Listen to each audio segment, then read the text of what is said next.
Dipimpin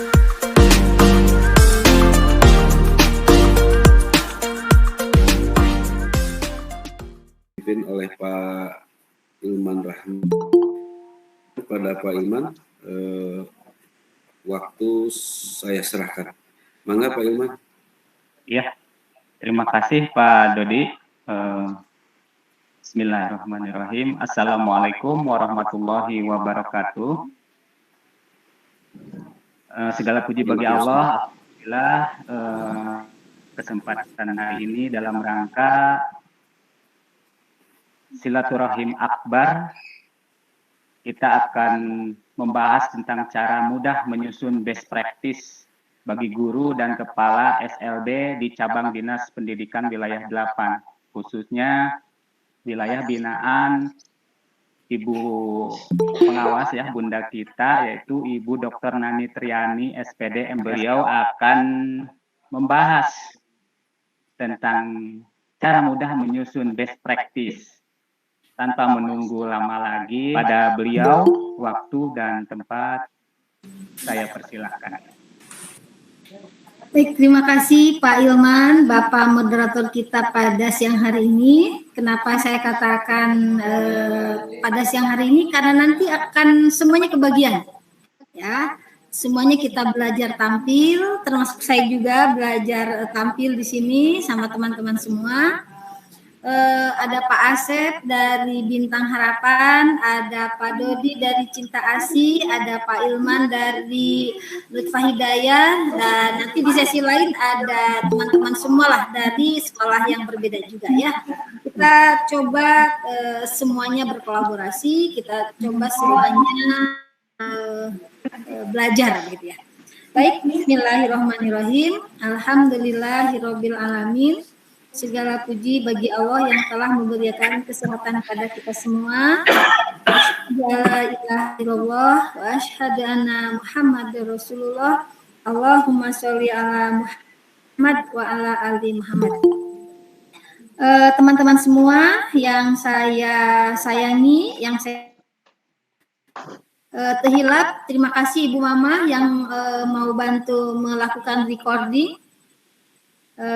Tentunya para kepala sekolah jika ada, karena memang ini dipersilahkan oleh saya itu kepada kepala sekolah dan guru fokus di best practice. Mudah-mudahan nanti di sesi tanya jawab teman-teman yang sudah punya pengalaman ya, kalau best practice bukan bercerita tentang future behavior, bukan, tetapi past behavior. Apa yang sudah Ibu Bapak lakukan itu adalah best practice. Tetapi kalau mau membuat rencana itu tidak disebut best practice. Makanya itu juga kata kunci. Ketika kita mau tembus best practice, yang kita ceritakan adalah yang sudah kita lakukan, bukan yang mau kita lakukan, ya. Gitu. Baik, barangkali supaya lebih terstruktur, saya pikir saya minta bantuan Pak Dodi untuk men-share. Oh ya teman-teman, nanti kalau memang waktunya sudah bisa selesai sebelum pukul 14, ya kita sudahi ya, nggak masalah. Tetapi asal jangan lepas ke asar aja ya. Jadi kita bikin santai aja. Kalau teman-teman nanti menganggap sudah cukup, nanti kita selesaikan cukup. Intinya adalah ini adalah saya, Nani Triani, yang menjadi pendamping Bapak Ibu sekalian nanti selama itu berakhir. Saya dengan Bapak Ibu semua, nggak usah disaha-saha. Saya adalah teman Bapak Ibu, artinya kalau Bapak Ibu mau ngobrol, silakan ngobrol. Dan pengawas bukan satu-satunya sumber informasi. Jadi buat saya, para kepala sekolah, teman-teman semua itu adalah semuanya sumber. Jadi nanti ketika ada apa-apa silakan jangan canggung-canggung, dan mungkin saya pun akan banyak belajar di Bapak Ibu ya. Jadi ya ini teman, namanya teman, dan saya juga paling tidak suka sebetulnya disebut dengan pengawas, mohon maaf, walaupun saya sebagai pengawas sejak saya tahun 2000 diangkat sebagai pengawas, saya dulu ke saat ada diskusi ya di kementerian, saya bilang jangan pengawas dong, kayaknya bawahnya ngawas-ngawasin gitu ya. inginnya jadi bestie aja ya. KTI banyak, tetapi yang akan kita fokus hari ini adalah best practice. Dari judulnya sudah jelas. Best itu paling, practice itu pengalaman. Saya yakin kita semua punya pengalaman. Ada yang pengalaman pernah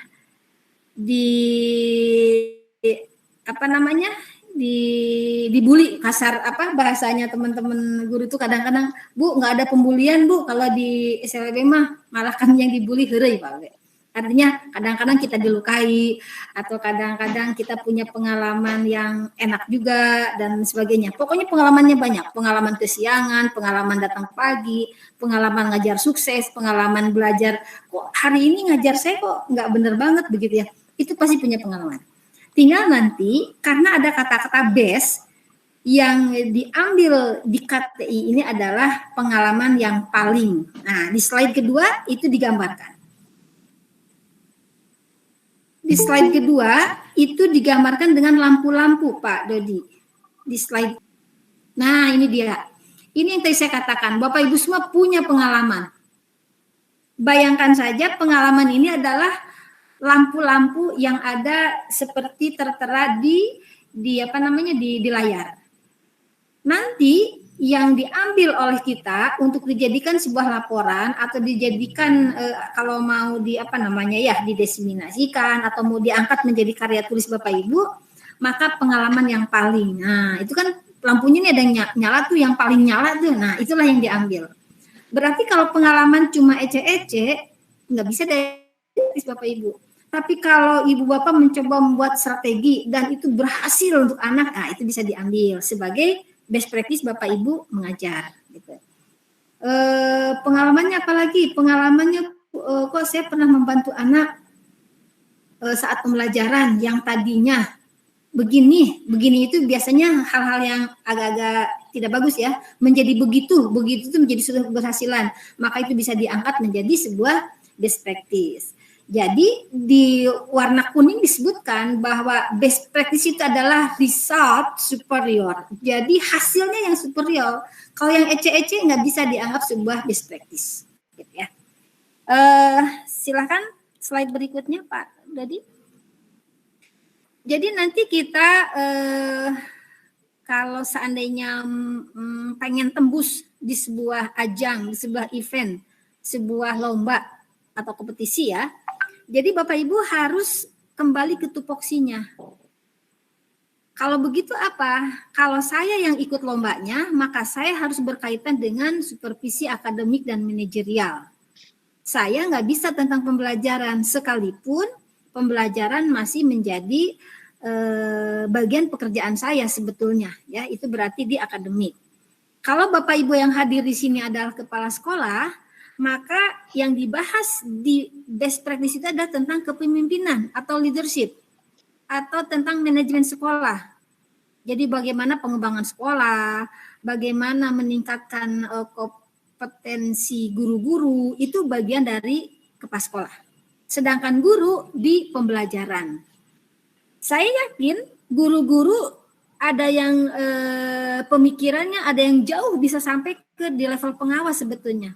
Ada banyak yang sampai di level kepala sekolah. Jadi kata si ibu guru dan bapak guru tersebut bilang, harusnya kepala sekolah itu begini dong. Nah, ada begitu. Tetapi kalau tidak diperkenankan Bapak Ibu. Jadi wayahna, kalau kita mau lomba mah kadah ngiringannya karena juknis. Juknisnya yaitu guru di pembelajaran, kepala sekolah. Kalau di bahasa IKM, guru itu di TARL. Apa TARL? Teach at the right level. Berarti bagaimana pembelajaran yang sesuai dengan level anak, dengan potensi anak. Kalau kepala sekolah itu kaitannya dengan fasilitasi. Ketika mau pengembangan sekolah, apa peran kepala sekolah? Itu kepala sekolah. Dan kalau saya sebagai pengawas, pendampingan apa yang ibu bapak, apa yang saya berikan kepada sekolah atau kepada ibu bapak. Begitu ya Bapak Ibu ya. Kita fokus di guru, berarti kita berpikir ke pembelajaran. Dari sekarang Bapak Ibu sudah bisa mulai merenung-renung pengalaman apa ya yang kemarin saya merasa sudah berhasil di pembelajaran. Slide berikutnya. Di slide berikutnya itu kalau tidak salah terkait dengan apakah sama best practice dengan PTK begitu. Sepertinya itu sih sepertinya ya. Mangga di slide berikutnya Pak Dodi.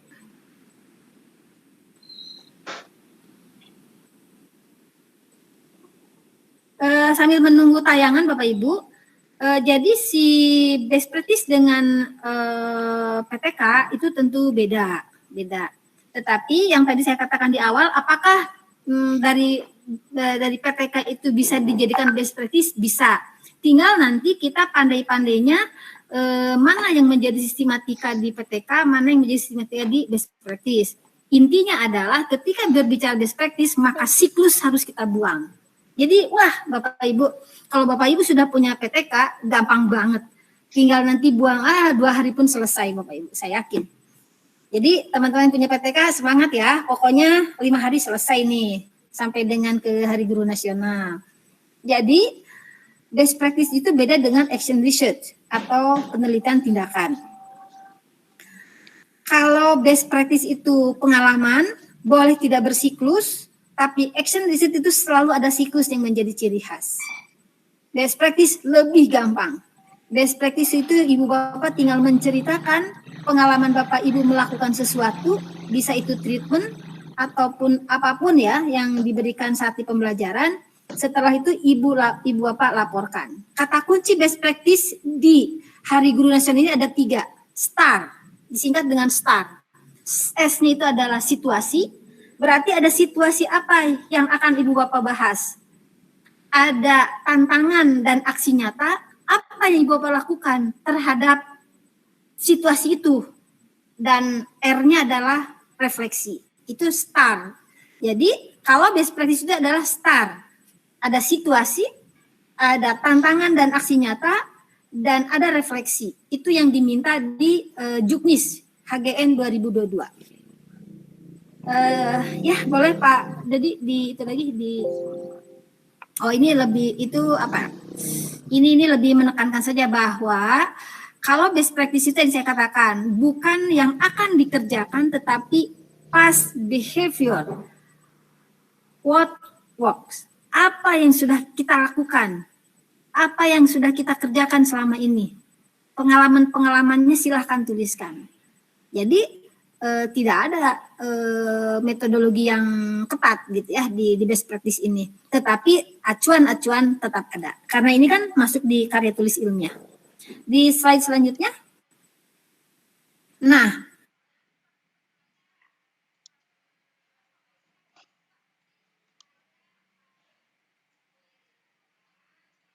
di kesimpulan dan rekomendasi. Saya sengaja di sini buatkan secara ideal, padahal yang diminta di HGN itu kan cuma STAR, situasi, tantangan, dan aksi, serta refleksi.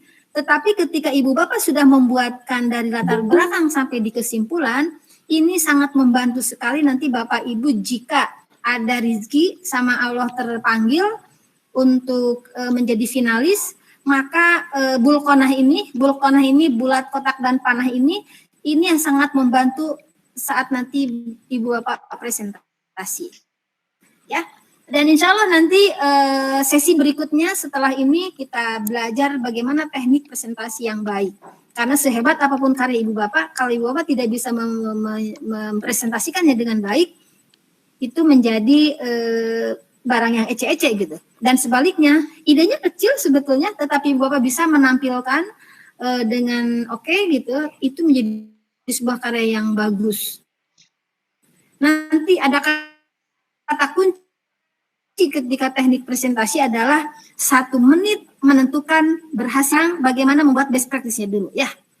Mulainya dari latar belakang, jenis kegiatan, atau saya coba langsung ke sistematika saja ke slide ini karena slide yang di sini sama dengan slide yang kuning. Oke, ini. Nah ini sistematika best practice. Bapak Ibu, kalau Bapak Ibu tidak punya waktu banyak, saya menyarankan Bapak Ibu buat dulu sistematikanya, template-nya seperti ini. Bab 1 pendahuluan. Teknisnya bisa per bab. 1 file 1 bab. teknisnya. Bisa juga disatukan, mangga itu mah Bapak Ibu yang menentukan. Karena ada juga yang, Bu, saya mah senangnya ngaguluyurnya dalam satu file, mangga. Berarti dalam satu file itu Ibu Bapak tuliskan bab 1, bab 2, bab 3, bab 4. Bab 1 terdiri dari latar belakang sampai dengan saran dan seterusnya. Itu nanti isi poin per poin, itu lebih mudah dibanding Ibu Bapak ngehulang dulu latar belakangnya, itu lebih lama cara kerjanya. Karena tadi judulnya oleh Pak Hilman dibilang bahwa kita akan belajar cara mudah membuat best practice, maka saran saya coba template ini siapkan, setelah itu sambil berjalannya waktu Ibu Bapak isi-isi sesuai dengan yang ditemukan. Mulai dari pendahuluan. Atuh kalau begitu naon sih isinya pendahuluan tuh ada 4 hal. 1, latar belakang. Berbicara latar belakang, ini berbicara tentang betapa pentingnya Bapak Ibu membahas tentang hal yang mau diangkat, pengalaman itu. Ini saya masih abstrak ya. Contohnya misalnya tentang membaca permulaan misalnya. Ibu Bapak punya situasinya itu anak membacanya belum bisa. Situasi itu, masalahnya itu. Lalu Ibu Bapak punya pengalaman, oh ternyata anak itu saya ajarin dengan metode SAS misalnya, struktur analisis sintesa. Walaupun itu kan teori Hegel, itu teori zaman baheula banget. Nah, usahakan kalau mau silahkan ada novelty, ada kebaruannya. Ibu Bapak silahkan cari yang memiliki aha faktor. Aha faktor itu yang orang membuat bertanya-tanya apa sih itu gitu ya. Misalnya nih kalau saya seorang kepala sekolah, mungkin saya akan mencoba menciptakan sabilulungan atau menciptakan barisan di SLB YKS 3 dan seterusnya lah. Nggak saya sebutin satu-satu sekolah ya, nanti habis waktunya.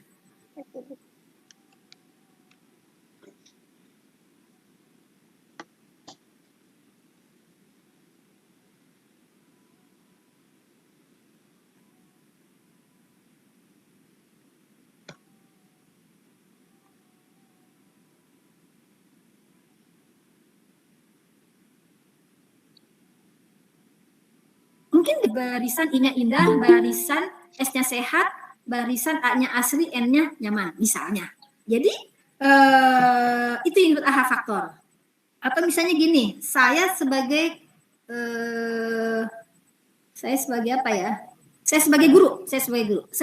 guru matematika di anak yang tidak ada hambatan intelektual.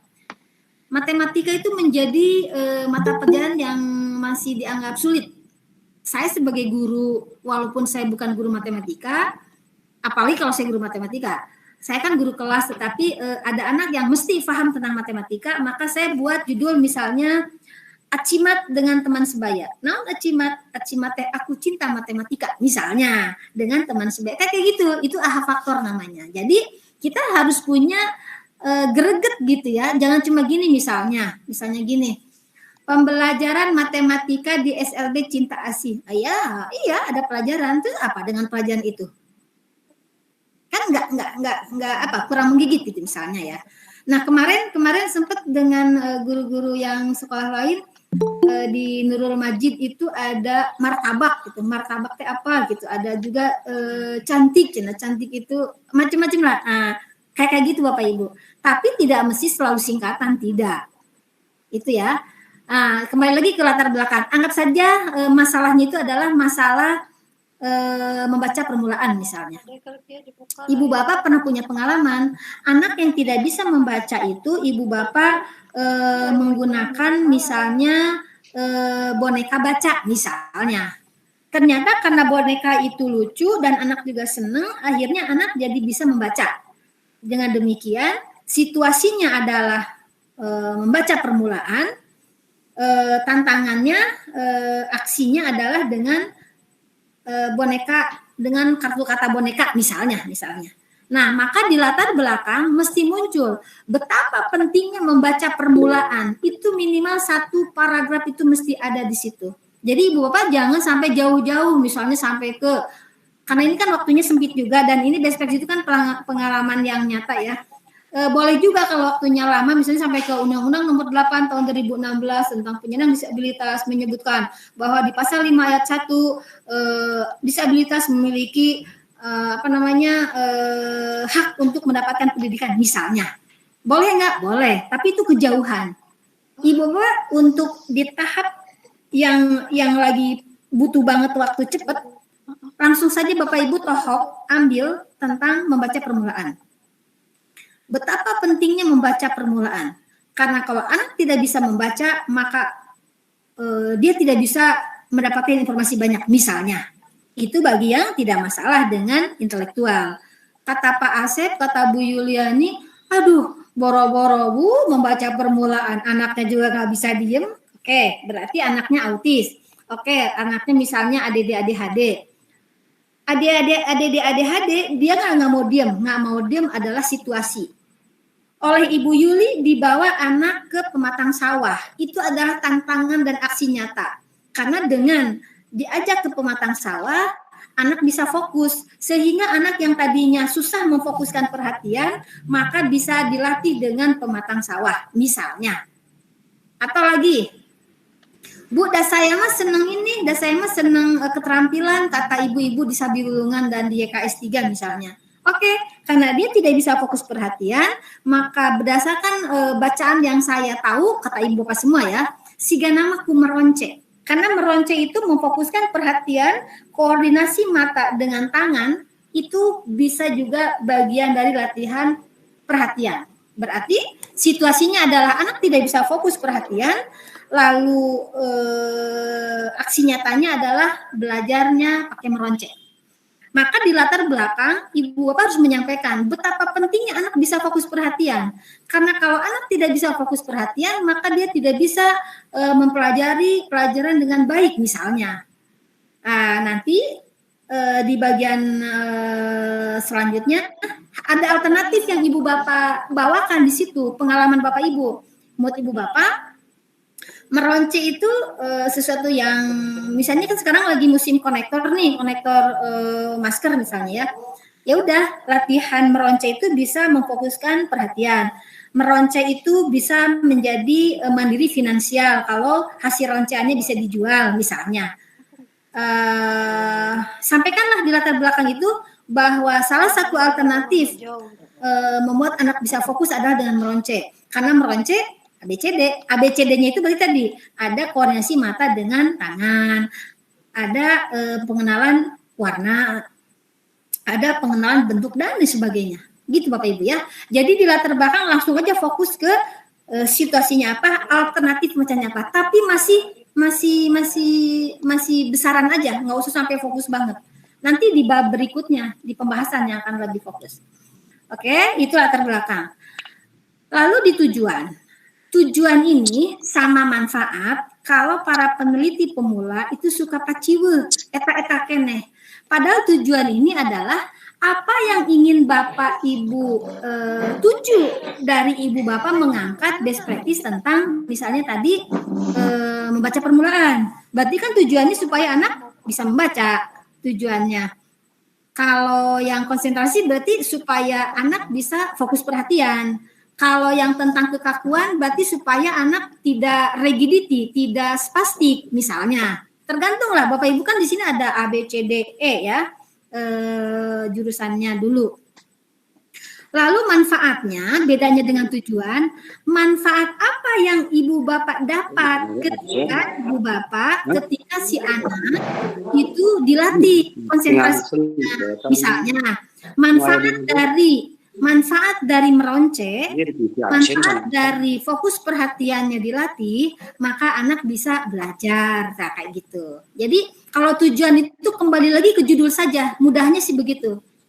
Tetapi kalau manfaat, apa yang ibu bapak anak peroleh dari judul tadi, ya. Nah, di bagian bab 1 masih ada sasaran Bapak Ibu. Sasaran itu adalah siapa yang menjadi sasarannya? Tentunya siswa ABK yang ibu bapak latih, yang ibu bapak didik. disebutkan di sasaran itu. Yang menjadi sasaran dalam best practice saat ini adalah siswa atau PDBK kelas berapa dengan kekhususan apa. Disebutkan di sasaran itu. Misalnya ada 2 orang nih, misalnya Pak Dodi punya anaknya yang menjadi tanggung jawabnya 4 orang. Karena saya pernah lihat saat memvalidasi aktivitasnya Pak Dodi, saya lihat ada beberapa yang dilakukan. Misalnya disebutkan di profilnya si Akmah misalnya Anwar, nominate Anwar, Susi, Bobby. Nah, dalam etika melakukan KTI itu bisa saja kalau misalnya orang tua mengizinkan boleh menyebutkan namanya Anwar, Susi, Dodi siapa. Tapi kalau memang ibu bapak tidak ada konfirmasi ke orang tua, sebaiknya disamarkan. Misalnya Dodi jadi Dede, Anwar jadi misalnya AR, terserah lah. Pokoknya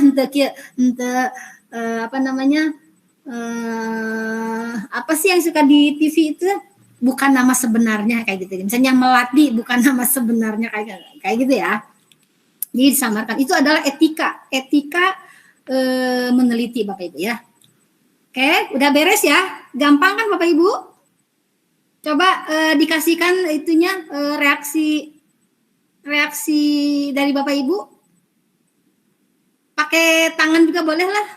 Apakah bab 1 gampang mengerjakannya atau paham nggak apa yang saya sampaikan? Oke, Sabi Lulungan sudah mengangkat tangannya. Ya. Siapa lagi? Bu Yuli, oke. Siapa lagi? Waduh, di sini tidak terlalu banyak yang bisa saya lihat ya. Oke lah, paling tidak sudah ada perwakilan. Sabi Lulungan sudah mengacungkan jempol-jempolnya, artinya teman-teman Sabi Lulungan sudah paham ya. Ini juga yang Farhah Ainun ya. Oke, saya lanjut ya Bapak Ibu ya. Bab 2. Terus bab 2 Bapak Ibu, bab 2. Mudah-mudahan cukup waktunya.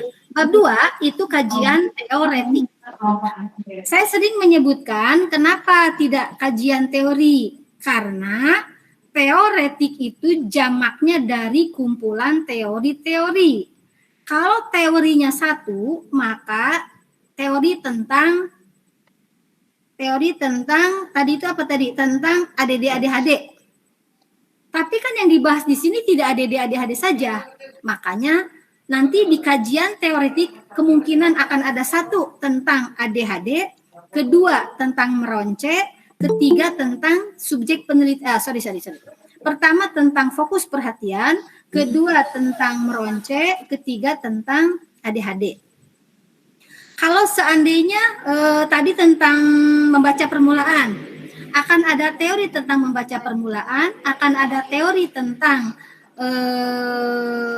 boneka bergambar, ada juga teori tentang anak tunagrahita misalnya, kayak gitu ya. Sehingga tidak mungkin satu teori di bab 2 ini, pasti akan ada banyak teori. Makanya di bab 2 disebut kajian teoretik, gitu ya.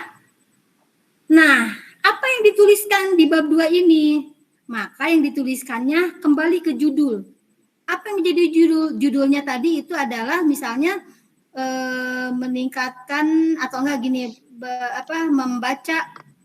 bisa membaca dengan boneka misalnya gitu kan.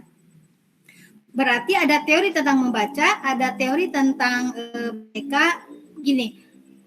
Bisa membaca dengan boneka di SLB Anu atau di kelas Anu, silakan aja itu.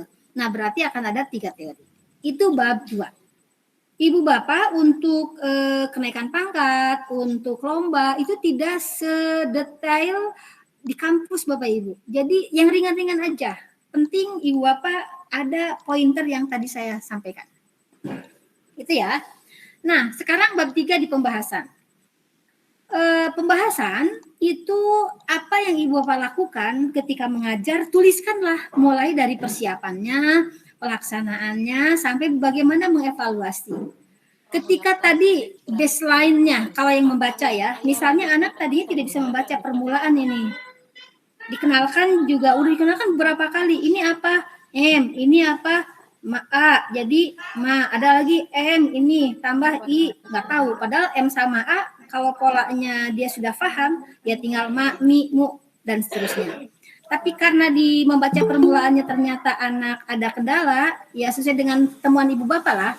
Ibu bapak tuliskan bahwa belajar membacanya itu pertama anak misalnya dikenalkan dengan, kalau pakai SAS berarti kan struktur analisa sintesa, berarti ada misalnya contohnya bola badu misalnya ya, yang dikenalkan itu bola badu, kan akan pertama ditulis itu bola badu, lalu dipecah-pecah menjadi kata bola badu, dipecah lagi menjadi bola adu, pecah lagi menjadi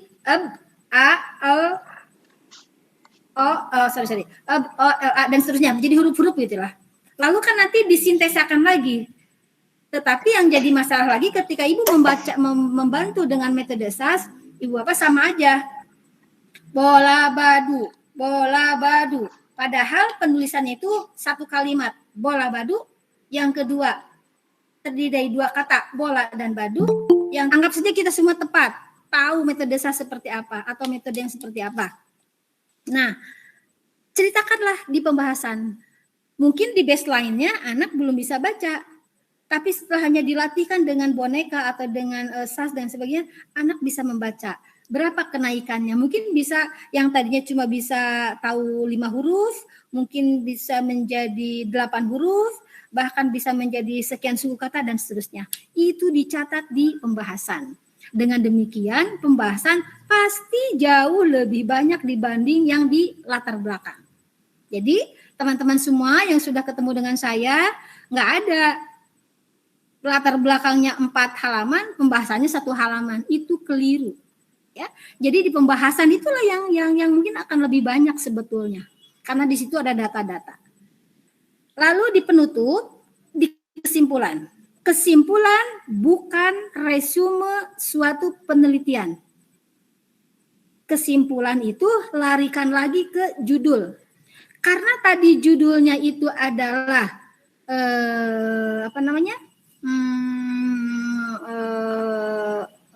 membaca permulaan dengan boneka atau melatih perhatian dengan pematang sawah, maka kesimpulannya itu tidak jauh-jauh dari judul itu Bapak Ibu. Begitu ya. Jadi bukan ngadamel deui berparagraf-paragraf, tidak seperti itu. Ya. Lalu rekomendasinya adalah rekomendasi apa yang Ibu Bapak berikan. Misalnya rekomendasinya karena anak ini tadi tentang membaca permulaan, mungkin Ibu merekomendasi berikan kata-kata yang ada di sekitar anak, mungkin dan sebagainya, gitu ya. Itu sudah selesai Bapak Ibu membuat best practice. Jadi insya Allah sebetulnya gampang, apalagi Bapak Ibu sudah punya pengalaman. Oke, sekarang di bahasan selanjutnya, ini hanya rambu-rambu Bapak Ibu, silakan saja. Jadi untuk judul ini usahakan tidak lebih dari 14 karakter ya. Jadi jangan terlalu panjang lebar. Misalnya, meningkatkan kemampuan membaca permulaan dengan dengan kartu kata bergambar pada anak kelas sekian di SLBU, itu banyak banget. Itu kemungkinan di sekitar 20 sekianan lah. Usahakan judul tidak lebih dari 14 karakter, 14 kata gitu ya. Nah, dan di best practice tidak seperti judul penelitian. Kayak tadi kan meningkatkan kemampuan, itu biasanya judul PTK kalau begitu biasanya. Jadi kalau best practice bisa yang kayak tadi tuh yang barisan untuk pas sekolah. Bisa TOT. TOT apa sih? TOT itu adalah team of teams misalnya. Kalau untuk pas sekolah ada Superman. Superman apa? Supervisi manajerial. Kalau untuk guru apa? Untuk guru yang tadi bisa achievement. Aku cinta matematika. Atau bisa bikinlah oleh ibu bapak istilah-istilah yang menarik begitu ya. Tadi disebutkan hindari judul rasa PTK. Yang kata itu ya, meningkatkan, meminimalisir, walaupun bisa tetapi usahakan tidak serasa judul PTK. Bisa naik sedikit Pak Dodi? Nah, boleh berupa slogan, peribahasa, akronim atau singkatan. Kayak tadi ya Bapak Ibu ya, sudah saya jelaskan, sudah tadi saya contohkan di awal. Jadi bisa aja judulnya itu kemarin dari Pak Yayat itu dari Ibnu Sina bercerita bahwa anaknya itu aktif sekali. Tetapi ketika diberikan attachment, ketika diberikan perhatian, itu ternyata anak mau belajar. Kan kalau pakai judul PTK mah meningkatkan kemampuan belajar dengan atau melalui attachment gitu ya. Bisa tidak begitu. Jadi judul untuk yang sejenis judul itu bisa dengan attachment, hadir, belajar, lahir. Kayak gitu. Itu enaknya best practice Bapak Ibu ya. Oke, lanjutkan Pak Dodi. Nah, ini sekedar contoh, tapi sekarang sudah nggak booming karena sudahan COVID-nya. Jadi boleh semacam penelitian satu variabel kayak gini nih. Pelaksanaan blended learning di SLB Sabilulungan. Itu berarti kan satu variabel. Boleh nggak? Boleh. Kalau judul PTK itu judul best practice seperti itu boleh. Nah, ini salah satu contoh yang warna hijau. Yang kedua, meningkatkan prestasi belajar melalui penerapan disiplin. Itu kan judul panjangnya, tetapi untuk best practice bisa diganti menjadi disiplin hebat, prestasi kudapat. Nah, kayak gitu Bapak Ibu. Seru kan kalau PTK terus sih. Kalau best practice. Ya, teruskan. Samalah itu prinsipnya dengan yang tadi. Jadi intinya Bapak Ibu silakan buat judul-judul semenarik mungkin. Untuk modal dasar meneliti tidak usah dibahas karena saya ingin sekali nanti lebih kepada diskusi Pak Dodi. Nanti silakan ke Pak Dodi. Ya benar Pak Dodi. Nggak usah lah ini. Intinya ya boleh ini. Intinya ketika kita mau menulis apapun yang kita tulis, ada filosofi menulis. Ini saya saya ambil gambar dari Google, walaupun saya ini tidak memasukkan sumbernya, harusnya memasukkan sumbernya. Jadi hanya teko yang berisi air yang dapat menuangkan air ke dalam gelas. Artinya apa? Ketika ibu bapak ingin mencoba menuliskan, ibu bapak harus punya bahan gitu kan. Dan saya yakin ibu bapak sudah punya bahan itu. Dalam seminggu ada 6 hari, dalam sebulan ada kurang lebih 20 hari ketemu sama anak-anak. Saya yakin punya pengalaman itu. Hanya ibu bapak lupa menuliskannya. Ibu bapak lupa karena ibu bapak terlalu baik. Ibu bapak bengkak berjuang banyak, tetapi ibu bapak lupa menghargai diri ibu bapak.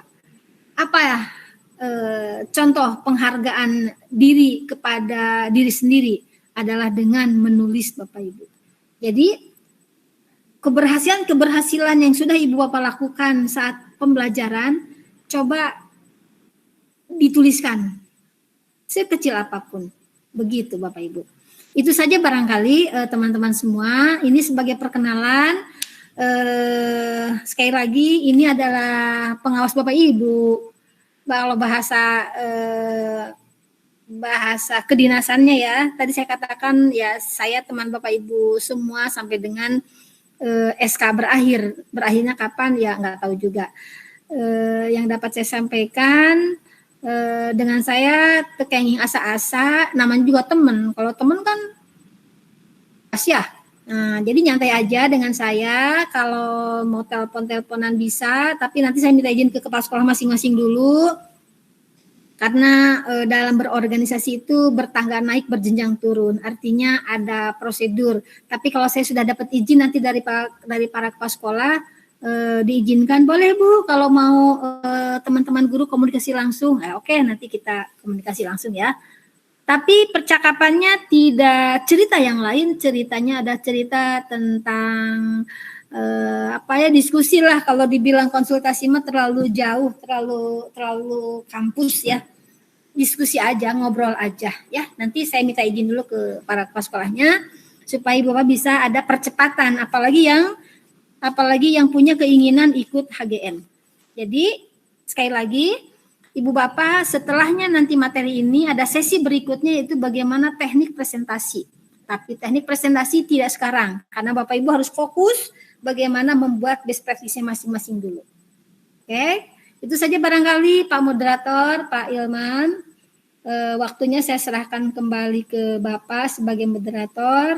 Selanjutnya kita berdiskusi.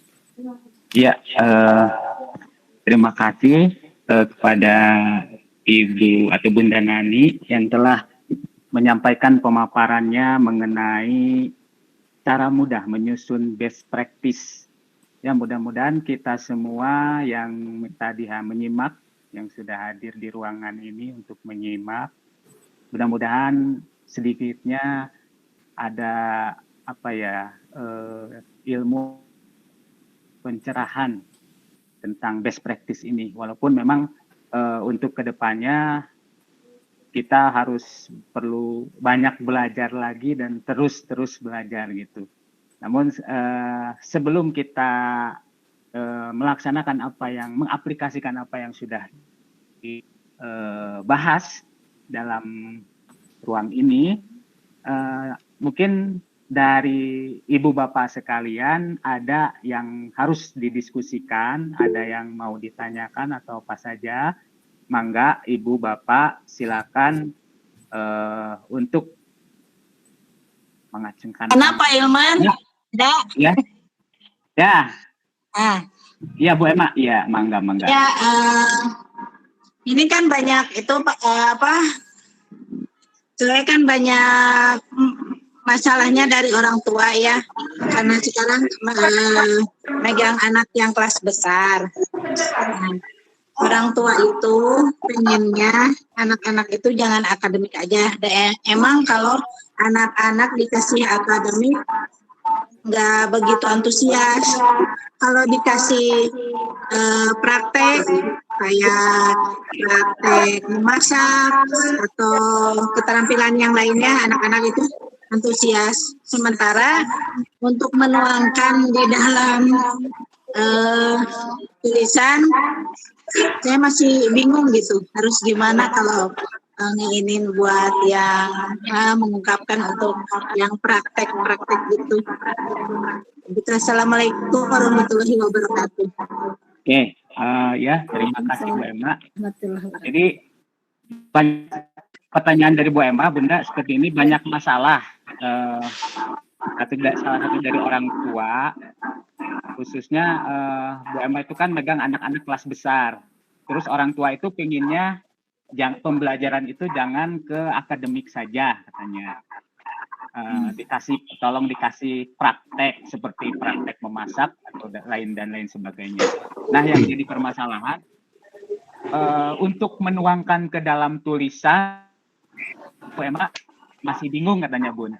Harus seperti apa, harus bagaimana gitu, Bun. Gitu kata Bu Emma. Seperti itu ya, Bu Emma ya. Oke, Bu Emma, makasih pertanyaannya. Jadi sebetulnya ini saya coba menangkap aja Bu Emma ya.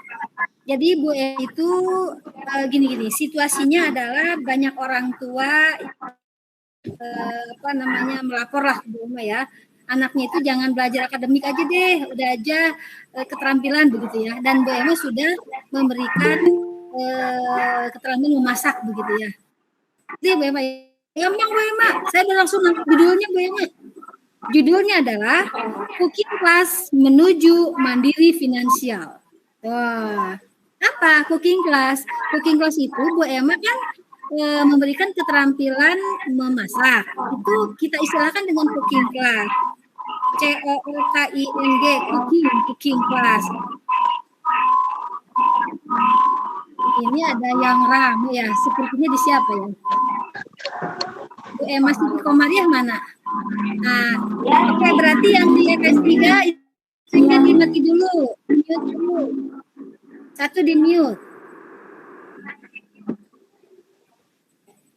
Oke, sekarang nggak berising nih Bu Emma. Bu Emma udah bagus. Cooking Class Menuju Mandiri Finansial. Jadi apa? Di latar belakang Bu Emma masih betapa pentingnya anak punya keterampilan. Ya. Karena apa? Disebutkan juga jangan sampai ABK itu setelah selesai dari SLB dia menjadi kembali kembali menjadi beban orang tua kan? Gitu. Jadi di latar belakang dibilang oleh Bu Emma bahwa anak disabilitas perlu memiliki keterampilan. Salah satunya adalah dengan punya keterampilan memasak. Maka Bu Emma untuk aksinya membuat cooking class, membuat kelas memasak, begitu kan ya? Nah, udah Bu Emma tinggal ceritakan kalau Bu Emma, cuma yang tadi saya bilang untuk best practice ini adalah past behavior, apa yang sudah Bu Emma kerjakan saat di cooking class itu. Kan Bu Emma pasti memberikan pelajaran-pelajaran kan ke anak kan, keterampilan di bab 3 di pembahasan. Caranya atau cooking class-nya apa gitu ya. Bisa Bu Emma, bisa jadi best practice Bu Emma. Cuma kalau bisa di sini belum ada novelty. Kalau bisa novelty-nya apa? Cooking class-nya seperti apa? Karena kalau cooking class aja orang juga atau misalnya gini aja, cooking class menuju misalnya anak hebat misalnya atau anak mandiri atau bebas lah. Tetapi kalau bisa cooking class itu juga sudah banyak. Cari apa yang menjadi khas di cooking class-nya Bu Emma. Syaratnya sih begitu Bu Emma ya. Ya. Ya, bagaimana Bu? Bagaimana Bu Emma? Ya, terima kasih. Ya, terima kasih atas masukannya. Mohon. Ya. Ya. Ya. Baik, untuk selanjutnya Bapak Ibu mangga dipersilakan. Pak Beni, mangga Pak Beni. Ya. Ya. Pak Beni dari Bintang Harap. Ya, mangga perkenalkan diri dulu Pak Beni. Perkenalkan. Ya. Terima kasih. Assalamualaikum warahmatullahi wabarakatuh. Waalaikumsalam. Waalaikumsalam. Yang terhormat Ibu Nani ya, Ibu pengawas yang saya hormati dan Pak moderator yang saya hormati. Saya dari SLB Bintang Harapan, saya punya pengalaman dalam mengajar, terutama menyangkut ke perilaku negatif, yang dimana saya sudah mencoba sedemikian rupa pendekatan kepada anak, itu perilakunya saya awalnya belum bisa diberikan pendekatan apapun gitu ya, itu anak itu sulit sekali. Profil perilaku yang negatif itu, anak itu kalau setiap belajar, dia itu tidak fokus ya, karena fokusnya itu dia tuh ke hal-hal yang negatif, seperti di ruangan kelas itu dia suka jalan-jalan ya, tidak mau duduk, dia suka jalan-jalan, terus suka matikan lampu, terus dia itu suka buka-buka pintu, pengen keluar dan sebagainya. Maka dari situ saya berpikir gimana nih caranya gitu ya, caranya gimana gitu. Sudah beberapa bulan saya dipikirkan itu bagaimana caranya, dan akhirnya saya menemukan suatu titik ya, benang merah gitu. Makanya saya cari, kayaknya mungkin anak ini ada kartu merahnya gitu ya, karena setiap anak itu pasti ada kartu merahnya. Nah, saya tanyakan kepada orang tua, saya konsultasi kepada orang, namun orang tua siswanya itu belum paham itu apa gitu. Akhirnya alhamdulillah berhasil juga itu di sekolah ya. Berhasil juga diintervensi, namun diintervensinya mungkin sedikit nyeleneh ya. Kita menggunakan serangga ya, karena anak-anak itu takutnya pakai serangga, takutnya dikasih serangga. Maka setiap pembelajaran kalau anak tersebut melakukan tindakan-tindakan negatif, maka saya kasihkan serangga. Dia ada rasa takut dan bisa duduk tenang ya, bisa duduk, tidak jalan-jalan, tidak memakai lingkungan kelas. Itu saya coba selama 2 minggu. Alhamdulillah itu efektif, itu berhasil. Mungkin selanjutnya ya itu dapat konsisten gitu ya, dapat konsisten. Nah, saya ingin itu diangkat menjadi best practice walaupun masih lama, taruhlah itu kalau nggak salah sudah 2 minggu ya berhasilnya gitu ya. Nah, saya mau diangkat itu menjadi sebuah best practice, bahkan saya sudah membuat judul, namun belum dibuat betulan best practice gitu. Judulnya itu saya sudah mencoba gitu Bu ya. Mungkin ibu pengawas dapat mengoreksi saya jika takutnya ada kesalahan, dan mungkin ada komen dari ibu, apakah 2 minggu itu boleh nggak diangkat? Apa kan itu masih halaman saya itu efektif gitu ya, karena saya udah coba-coba yang lain-lain itu nggak bisa, makanya dengan kekerasan nggak bisa, dengan apapun nggak bisa, akhirnya dengan serangga itu yang berhasil saya gitu Bu ya. Nah, mungkin judulnya berperilaku positif di kelas dengan bantuan serangga, itu aja mungkin menurut saya ini menarik gitu kan, ada serangganya gitu ya. Itu bagaimana Bu, menurut pendapat Ibu? Terima kasih. Iya, terima kasih Pak Ben pertanyaannya. Mungkin Bunda bagaimana, mau langsung dijawab aja atau?